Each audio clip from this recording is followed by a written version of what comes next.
All right. Hello, and we are live. Good afternoon, good morning if you're still in that part of the world. Hey Um, everyone. Happy New Year. Hello. Just want to make sure that we're coming in loud and clear for you all. You can pop into the chat below, say hello. Let us know where you're tuning in from. We love to kind of see where folks are popping in. London. Wow. From Long Beach, Buffalo. Wow. Denver. We're in the Aloha. Denver area as well. Mm-hmm. I'm sure you probably enjoyed all that snow. Another one of Now, our British folks. Cool, from Brighton. Hello from the UK, Canada, going all awesome. over international. Well, Happy New Year, everyone. Thank you so much for tuning in, joining us. I'm Chris, I'm Maya. and we're both from the Cloud Campaign Marketing team. We're going to be talking about all sorts of stuff. We're going to be doing some reflection over this past year, a lot of the major events and trends that impacted social media marketing and agencies this past year. We're going to be going over some of the things to look out for next year, and then we're also going to be talking about what we can do to thrive, especially using Cloud Campaign, the platform, this coming year in 2023. So before we get into it, just some quick housekeeping things to get out of the way. First, we're having a little bit of construction done to our house, so I do apologize if there's a little bit of background noise. I've got some noise gates up to try and make that as easy on your ears as possible. We're also changing up how we do these webinars.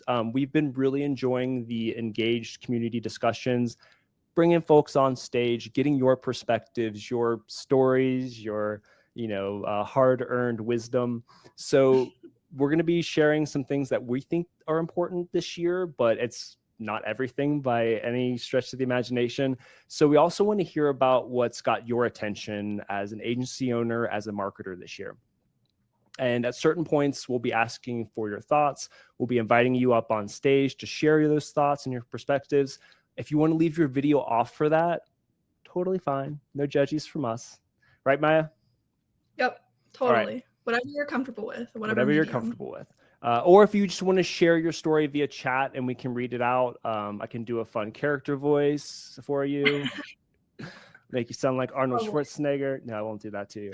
But we'll also be sharing resources and links. Anything that we talk about, we will share in the follow-up email afterwards, along with a recording of this discussion and a short feedback form, a quick survey about today's webinar that we'd love for you to fill out. It goes a long way to help us create better content for you. It also helps support our environment because we plant a tree for every survey completed. So thank you for that in advance. All right. Well, Maya, everyone, are you ready to get into it? I'm ready. We have so many exciting things to talk about today, so I'll just jump in. So obviously we're going to be talking about the past year in 2022 first before we get into what's coming for this year and what we're looking forward to for 2023, so stay tuned for that. But to kick off, like looking back at this past year and what kind of was on my radar and when I was thinking about what encompassed 2022 in the marketing landscape, one of the things I thought about was authentic social media and the rise of like Be Real, and how that like stardom of that platform kind of pushed other major platforms in certain ways. So I have a stat here. Let me go to it. So And in for those April, of us who maybe aren't as hip and up to speed on what Be Real is, could you give us just like a quick yeah, synopsis for us older sure, yeah. marketers? Of course. Okay, so Be Real, it didn't come out this past year. It's been out, of course, but it's like really got big this year. I would say it's really big around Gen Z, millennials, and it's a platform that's centered around being authentic and posting in the moment, not curating your life, even though, of course, all social media has curation, so that's kind of my take on it, but that's their mission. And so it's just a platform that at a certain random point every day, whoever has the app will get a push notification that it's time to be real and it's time to post. And so then you take a picture from your front camera and from your back camera. So it kind of shows you and it shows what you're doing. And then all your friends post at that time too. You can post later, but then it says like that you posted later. So then there's like more curation available if you're not posting within like the 5-minute timeline it gives you or whatever. So that's basically the gist of it. It's just about around trying to make people and their social media more authentic, showing what you're actually doing in your day. So that's what Be Real is. And so it started taking off, I would say, this year mostly. It kind of started like last year, but really took off like the year before, but really started taking off in 2022. So in April of 2022, they had almost 3 million daily active users. So that's a good amount, but this month they have 10 million daily active users. So that's a whole 7 million jump. That's pretty big. So I think that really just shows like just the momentum of that app. But also I think it's super like huge within our marketing space to see that TikTok and Instagram are coming out with copycat features for that. TikTok now is already live within the platform, at least in the US. I think they tried to make it its own separate app, but then they adopted it into the app for the US version. I'm not sure how it is in the UK or Canada or anything, but that's how it shows up in mine. Yeah, let us know. I know we Okay, got yeah, some UK thanks. folks over there. Yeah. Insiders. So that's something TikTok's done. Personally, I've like tried it just to try it as a social media marketer, and I've seen like 1 or 2 of my friends use it, but I definitely don't think it's as big as Be Real. And then Instagram's is pretty interesting. So at first they called it Glimpse, and then now they called it Candid, and it's not out yet, but they're in the works with it. I've been following that news story for a while that Instagram will be coming out with a feature like that, and it'll live in your stories. So be looking out for that Candid feature. And then they also have this cool thing going out for group chats called Roll Call. I think that one's actually super cool. So yeah, sorry, my cat is photobombing all of this. Maya got a new cat for Christmas, everyone. Yeah, a kitty for Christmas. Thanks, Rachel.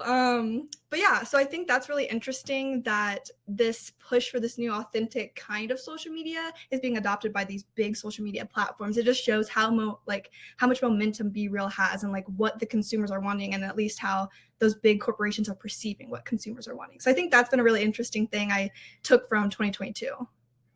What do you think are the implications with Be Real specifically for marketers like the folks that are tuning in right now?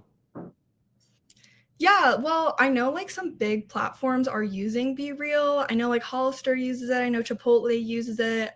This like clothing company from a creator, it's Indie Blues company, Lonely Ghost. It's a clothing company. They also use it. And I saw she posted like being upset that she could only have like 1,000 friends to her Be Real or something because she wanted to kind of use it to promote her business or put like discount codes out just for those like loyal followers that are friends with them on the app. So there are business uses of it. Personally, from my like standpoint on it, I don't know if this is an app that's gonna last 10 more years. Like Instagram's lasted the 10 years. I don't know if Be Real will, especially because these other dogs are kind of trying to like get it out. But I don't know. I think it's a lot to ask a consumer to post every single day on this thing. Yeah, I guess I never used Clubhouse personally, but yeah. I liked the idea of Clubhouse as a podcaster, but I never actually got into it, which is probably for the better because it's not around anymore, right? Rachel, didn't it kind of, yeah, they had a boom, then nothing. Yeah. So that's my like guess for the app. But if you're interested in it, you think it'd be helpful for you, I mean, might as well join it. There's 10 million users right now, daily users. So you might as well check it out. Yeah. And even if it gets absorbed into, these other platforms, the concept of creating more authentic content still can roll up into those strategies. Yes. Nice. Awesome. Thanks for sharing that, Maya. Yeah, of course. One of the things that I've had my eye on, and a lot of it's just, our product is based on the platforms that, create these social media services. So Instagram versus TikTok, kind of versus YouTube, basically the overall shift and major push to mobile, with Instagram and others just, Chad, seems like we might have had a lost connection. Are we still? I can still hear you. Okay. Maybe if someone could just pop into the chat and let us know we're good. Thanks, Mandy. Thanks, Mandy. Yeah, but with TikTok's just becoming a huge player in the video space. Everyone's got to follow suit. And while YouTube's implementation of this, I think, was, fairly well accepted, if not, tolerated, Instagram just, it felt like they were shoving the new features down our throats. And as a marketer, or even as a consumer, people were just really, kind of frustrated with the overall experience. It's like, I don't necessarily want Reels to be my focus.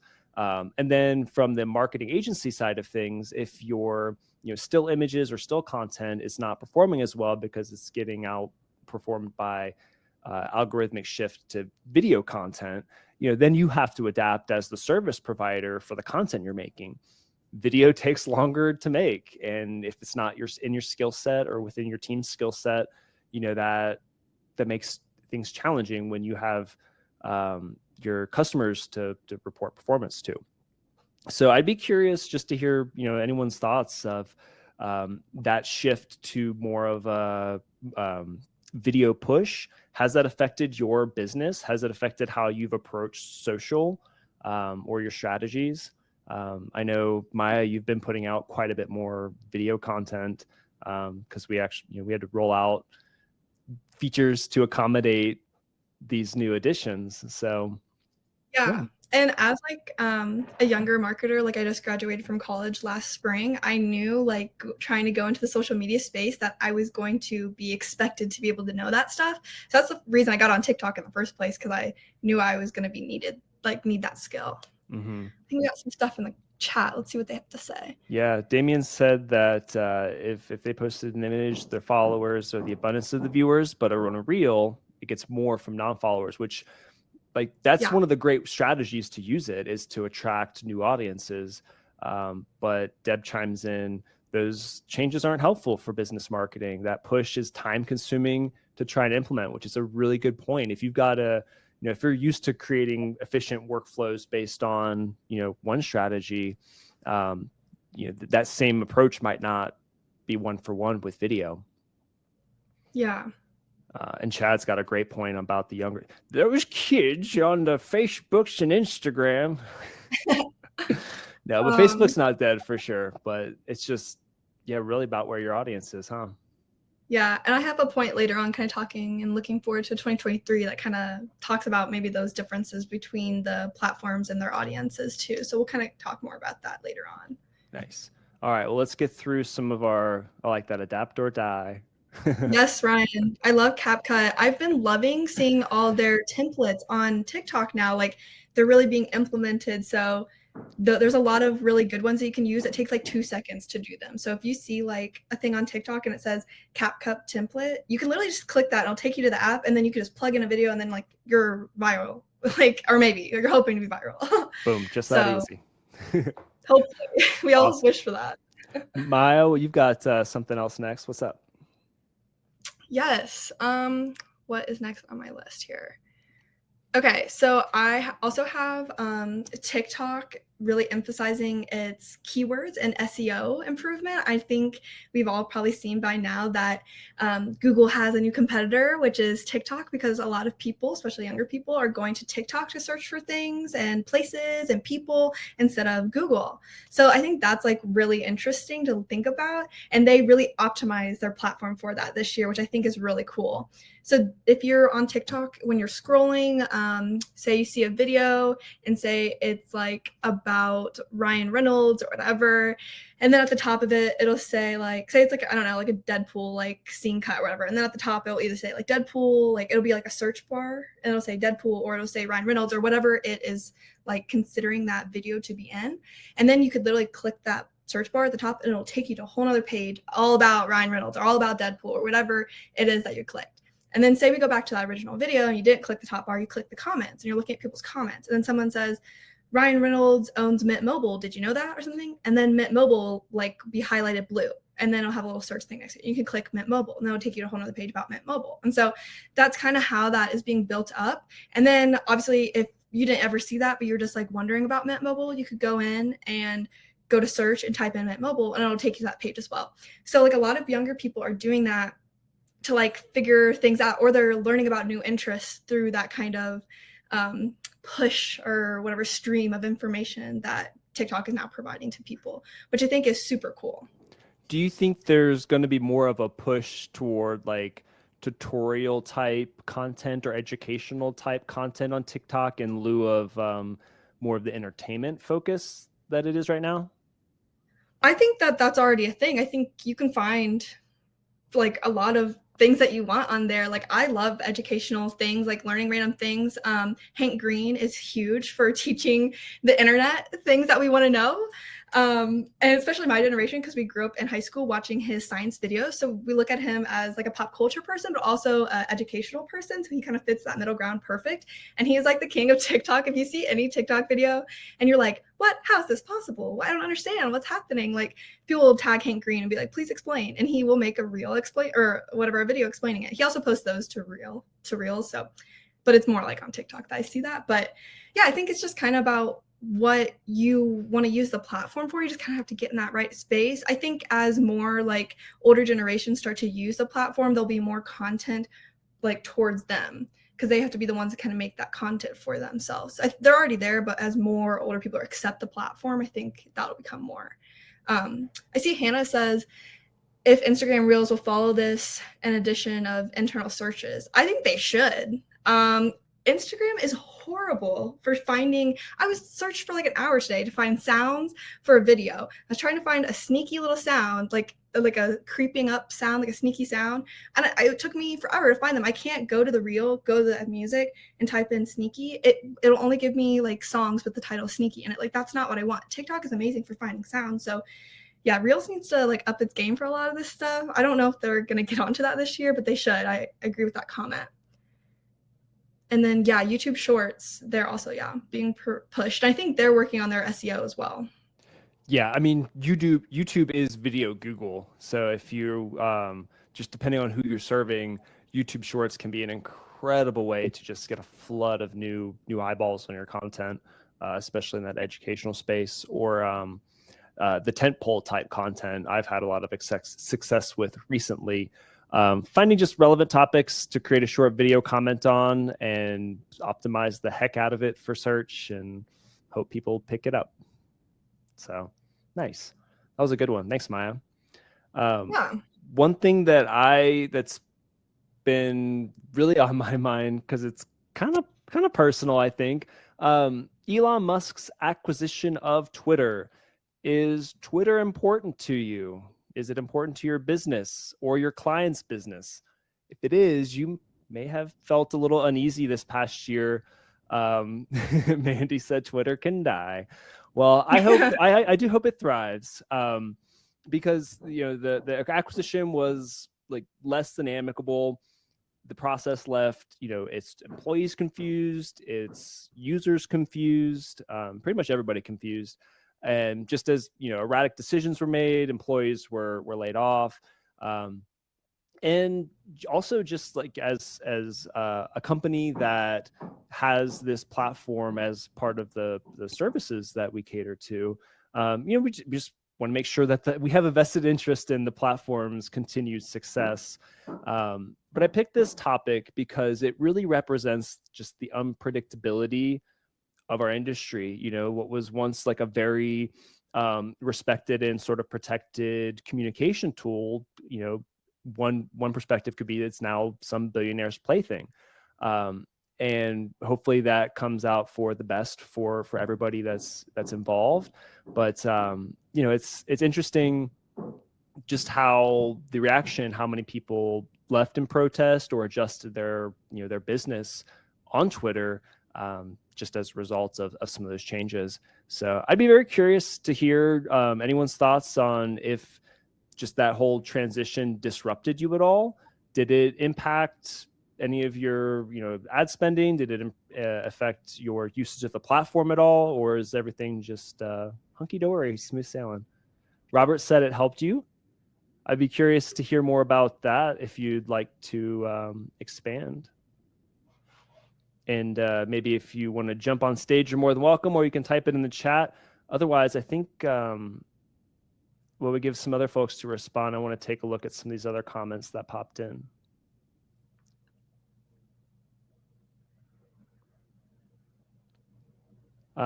I've heard Oh, some yeah. stuff about Mastodon, but I haven't checked it out really yet. Mhm. I made some stuff about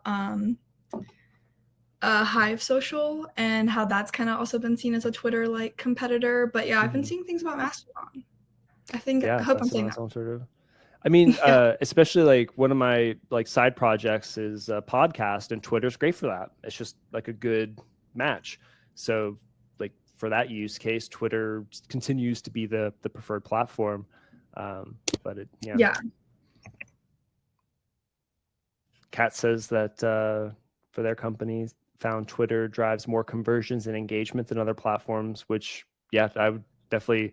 It's nice because you do get so much engagement in terms of shares, likes, retweets, comments. Um, that's awesome. Yes, Deb, I'm glad you asked this. Should they buy the blue check mark? Wow, this I would, folks, if you're listening and you have thoughts, please chime in.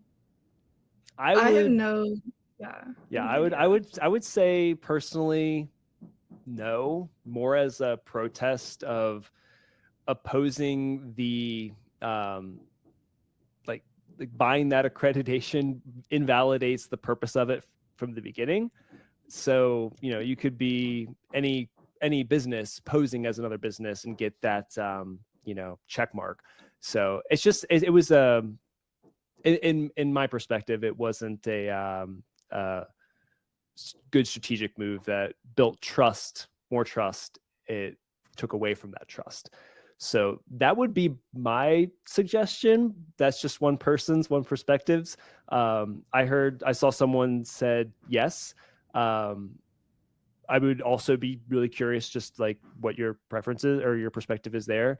Because yes, I also totally get the argument. It's $8 to get that trust, and that's like a small price to pay for that. So fair points. All right, that's enough on Twitter. Maya, do you want to jump into maybe one more topic before we move on to kind of what we're looking at next year? Yeah, sure. So I think that it's also important to be paying attention to like the things that the brands are posting about and like sharing about their experiences with the past year. So at the end of the year, I put together like a trend prediction page. I put it in our Slack channel. So if you want to check that out, you can. It would be in like the resources page or whatever, and it's trend predictions, what to pay attention to, and I kind of summarized some important things that I thought about those, like about their like 2022 recaps of the year, basically. And I think it's just really important to look at what companies themselves are saying and what they're thinking about how the past year went. And the same goes with like looking forward. So there were like interesting things about that, and them reflecting on their own like journeys and what they thought was popular or what their consumers thought were popular. So I just think it's a good throw out to like mention those resources are a thing, and we actually will be sharing some of those at the end of this as well. Oh, we have some questions. How can I get to the Slack channel? Can we see it here? We'll share this stuff in the follow-up email. The link We to the would Slack. love Go Yes, ahead. we would love for you to be in the Slack channel. That I like the Slack channel a lot. You can ask a lot of questions in there. You can talk to Slack party, Mandy. You can ask each other questions. That's where we really want our community to be connected. And we try to get you help when we're in there. And I try to update everyone on what's going on with us in there. So if you're not in it, yes, be looking out for how to get into there. Yeah, it's also it's probably the easiest way to get a hold of like our team if you need anything, questions about the platform, support, anything. Awesome. Yeah.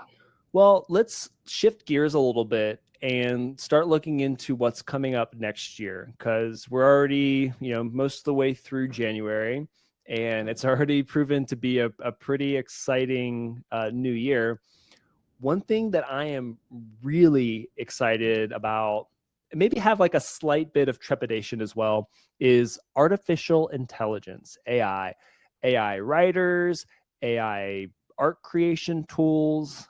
There's even AI sound creators.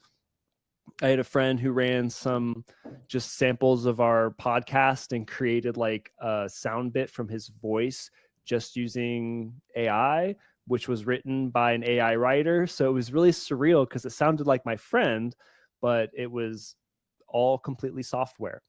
So I'm already seeing the chats flooding in for yay and nay, which I think is I expected, because this is really disruptive technology. There's a ton of ethical considerations that you need to make. I mean, even just this week, I think Midjourney and another image sourcing or image creation platform is being taken to court because they scraped images from artists and creators without their permission. And that's unfair. Like, you shouldn't do that, because that algorithm is based on stolen art. That's naughty. Shame on you. But with properly trained models using material that's ethically sourced, it can be an incredibly powerful time saver for just getting work done faster, for writing content that might be just like not fun to write, but you got to get it done. AI can help you get that heavy lifting done and let you go in and do editing. If you're looking for a piece of art that just doesn't exist, that represents an idea, you can describe it and get it in just a second, which is incredible. So there's, I think, some really exciting implications for it and use cases for it, but also, I don't think it's going to be personally replacing people as oh, Christina asked a great question. What would be considered ethical source? We'll jump into that in a second. But I think it's a tool that creators would be wise to maybe start learning about and use as an extension of them, and I don't view it as a replacement to creatives necessarily. But I would love to hear arguments on the other side of it. But yeah, so talking about some of those ethics, if you're building a model, you either need to like create those model samples yourself, which I've been a part of in terms of creating AI models for a different company. We created our own in-house samples. If you're using something like Chat GPT and you need to feed it a ton of words, making sure you have either ownership of those words or license to use those words and agreements to build those models. I think what's really exciting about this landscape is that we need to create these laws and these rules and regulations, and we need to have these conversations, because while Midjourney was a really cool tool and I had fun with it, when we found out that it was built on an unethical source, we got to adjust our actions and not use that until they fix that and make it right. So I'm going to scroll through the comments real quick and see what you all have said. I'll have to say. Yeah, there's a lot being said. Yeah, I love it. And also just make sure you fact check anything you AI write, because one thing that I've learned is that it is a people pleaser first and foremost, and can write a very convincing argument about something that is dead wrong. So you need human intervention, absolutely. So some folks are using Chat GTP as for research, which is great. I've used it to write outlines, brainstorm headlines, brainstorm Twitter tweets. With Cloud Campaign, we have the multi-post captioning, and so if I want to create 5 samples of a tweet, AI can help you do that rapidly, which is neat. Mm-hmm. Oh, I like what Mandy said. Support a combination of AI along with a human touch. Very well said. Yes. That's I feel like how I've been personally using it, putting in oh, I'm really kind of stuck on what I should write about for this. Can I have writer's block? Put something in there to kind of help me, kind of gives me something, and then it kind of gives me ideas where it's oh, I like this line, but I didn't like this line. So, oh, but now I have an idea, and so let me readjust that. And so it's not, it just is helping you get in the flow of writing or give you slight ideas. I think that is okay. I would personally be against a whole blog being written and posted, and someone pretending that they wrote it or something. I feel that maybe it just doesn't make me feel personally good about that. And then as a consumer, I feel maybe I would feel a little slighted that it wasn't someone's personal touch within that blog. But yeah, it kind of is a hard line, I feel to draw with that stuff. Yeah, and again, this is very new territory for a lot of marketers, for just people, having this technology. It's just been this these past maybe year or so where you can on Facebook use AI to generate a really cool portrait, of you as an Avenger or stylized, so it's really trickling into our daily, like consumer daily like life. Um, Hmm. so I think just like becoming more aware of it, becoming more aware of how it can both benefit and impact your business. Because we're just talking about creation tools right now, but when we start getting into like strategic marketing tools or other, algorithmic targeting tools, who knows where this can take us. So I think just having the the the discourse around it and being aware of what it can actually do for you is something to be keep an eye out for in 2023. But that's enough for me. Maya, take us away. Sure. Okay, so my next topic that I have, looking at 2023, I think building communities is going to be pretty crucial. I guess depending on what space and what you're trying to promote. But in some of those reports from the past year and looking at the forward that I was like looking into, I saw multiple platforms posting and saying things about communities. So in YouTube's 2022 Culture and Trend Report, they talked about how communities are groups who actively participate in shared identities or interest online, and then they're increasingly influencing creativity and cultural conversations, which I think is spot on. I think that, yeah, these small communities, you probably are in a bunch and don't even realize it. After I kind of saw these like headlines, I was like, what communities am I in? And I was like, oh my God, I'm in this one, I'm in this one, this one. And especially platforms like TikTok, they like pick up on the communities that you're in like very easily. So when I started being an SMM for a company this year, I was on TikTok and I was just trying to see like what people were posting about and what was in the space. And then TikTok learned, oh, she's an SMM, so she's in that community and she always interacts and plays with this stuff. Like she always like likes these sounds or comments on these videos. And so then it pushes me the content that's in that SMM community on TikTok. And it's not like there's like on Facebook, there's groups. So it's like, if you're in that group.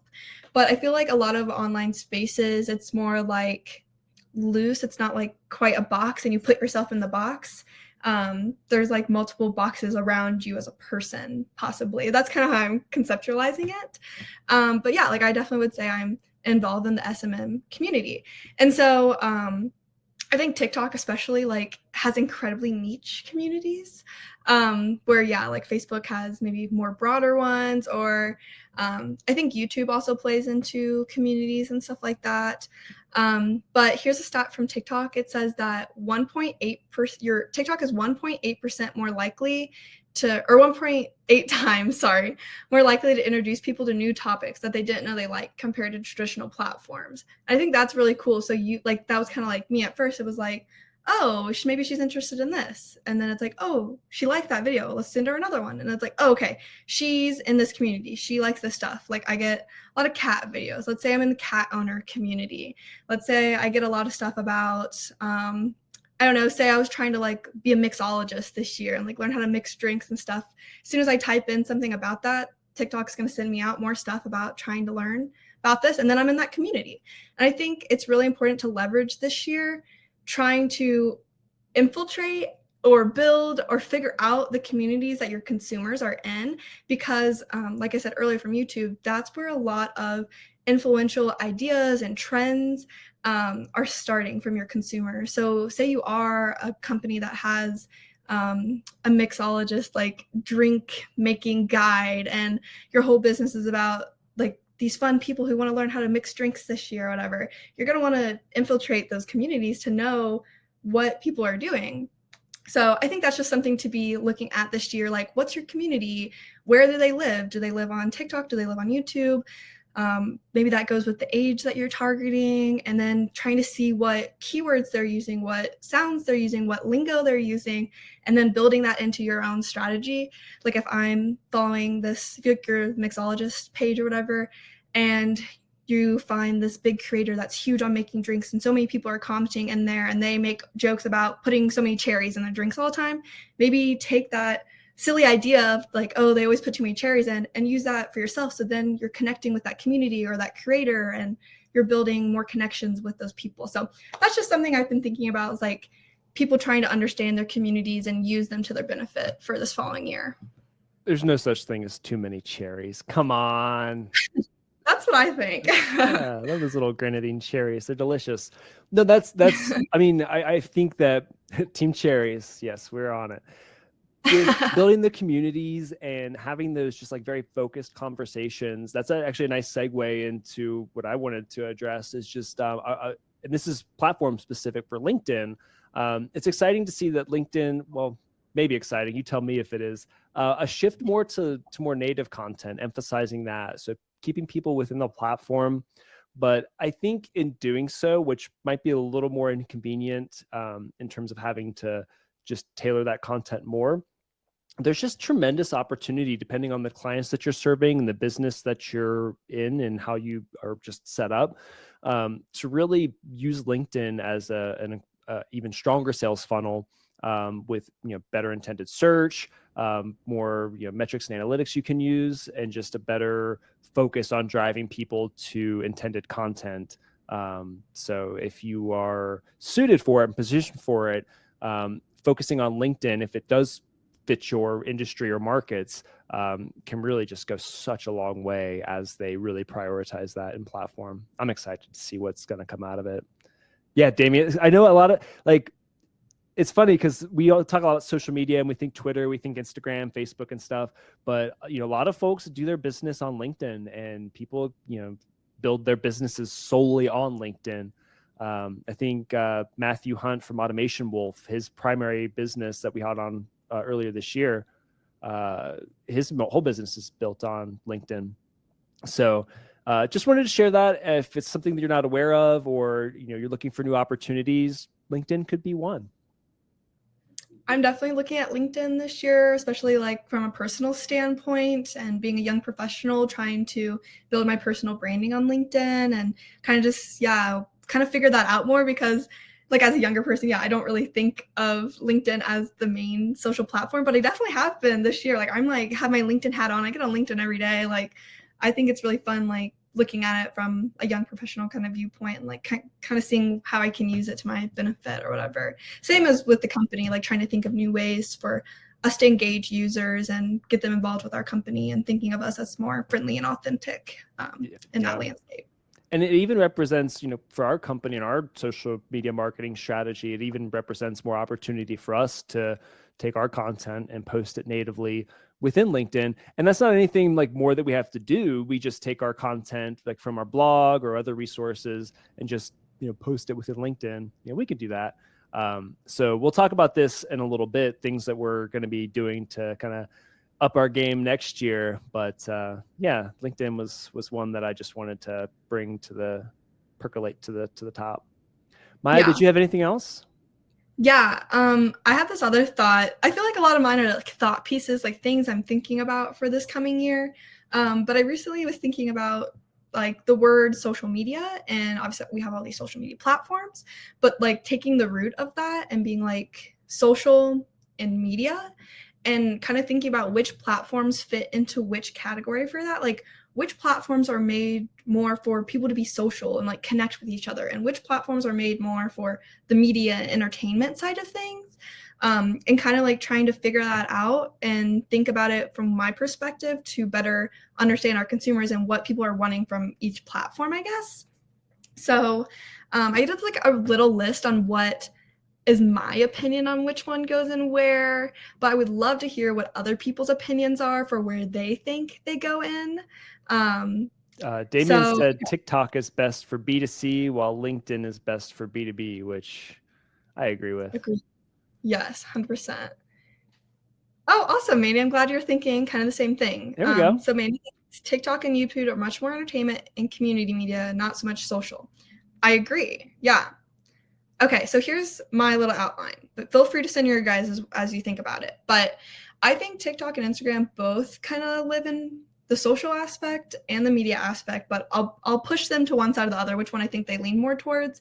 So for social, I think things like Snapchat and Facebook LinkedIn and Be Real are like social. They're about connecting with other people. Obviously, Snapchat, you're sending Snapchats to your friends. Facebook, I feel like I use Facebook to connect with my family, so I'm being social. LinkedIn, I'm connecting with other creators or other people in the business atmosphere.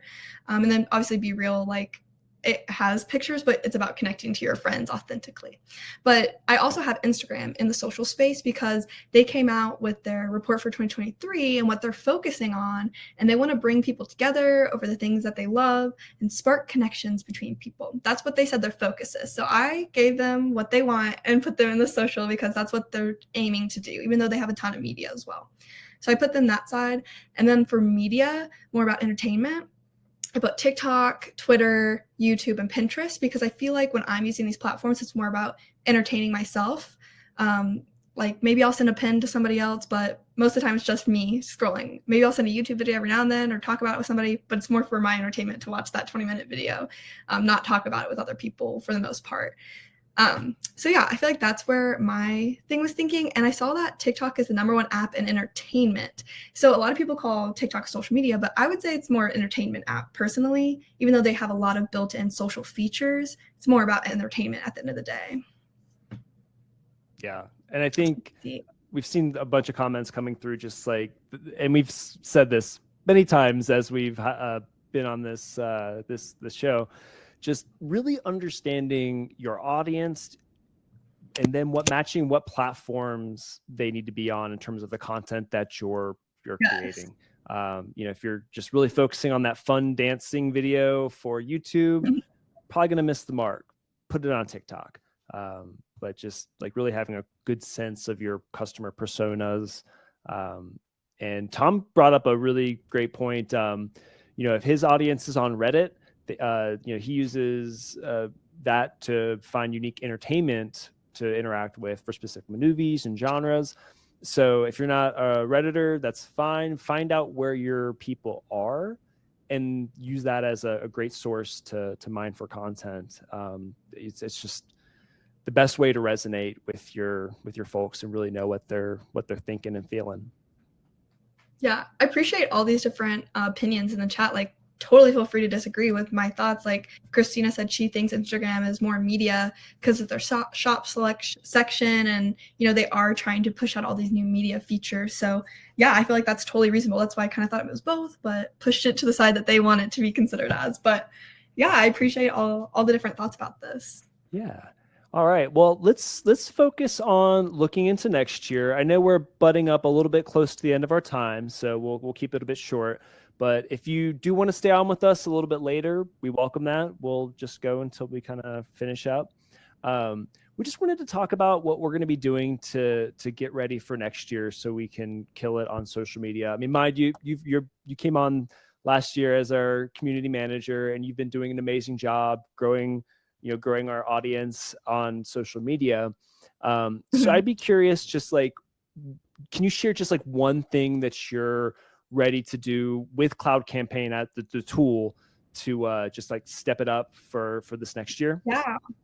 Yeah. And of course, like, we had our performance reviews recently. And so my manager is being like, hey, are you using our platform all these ways? And maybe you guys are doing that with your social media managers as well. Like, are you using Cloud Campaign as much as you need to be? Or maybe you yourself are like, I need to be using it better. So I'm totally there with you guys too. Like, I use the platform and I'm trying to use it to the best of my ability as well. So this year, like, I, of course, love our approvals feature. I think a lot of people love our approvals feature, but I really want to utilize that more this year by kind of bringing in one of my teammates to be double checking over what I'm doing, and making sure that, I'm having another set of eyes look at my content before it's pushed out, because obviously we all make mistakes, but I'm trying to make less of them.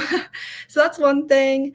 And then another thing is I am definitely more of a content marketer. Like, I'm not an analytical marketer. I like to make things and to ideate and brainstorm, not always look at the numbers, but I need to work on that because we need to have numbers to back up the things that we're doing and why we're doing them. So I'm definitely going to be utilizing our analytics more this year.